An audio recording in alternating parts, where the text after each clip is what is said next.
भाई इसीलिए तो बोलता हूँ पैसों से ज़्यादा ट्रस्ट इंपॉर्टेंट है। तो नमस्कार दोस्तों, कैसे हो आप लोग।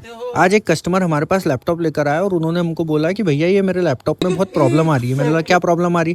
बोले मेरे को नहीं पता, चालू ही नहीं हो रहा। मैंने बोला ये भी सही है। उसके बाद मैंने बोला कि ये पहले भी दिखवाया है क्या कहीं। तो बोले हाँ एक जगह दिखवाया। तो उन्होंने बोला मदरबोर्ड ही चेंज करना पड़ेगा। मैंने बोला ऐसे कैसे मदरबोर्ड चेंज करना पड़ेगा, इसमें धूल मिट्टी कितनी हो रही, पहले वो तो साफ करो। मैंने फटाफट इसकी धूल मिट्टी साफ करी और ये लैपटॉप मैंने 15 मिनट के अंदर चालू करके कस्टमर को हैंड ओवर कर दिया।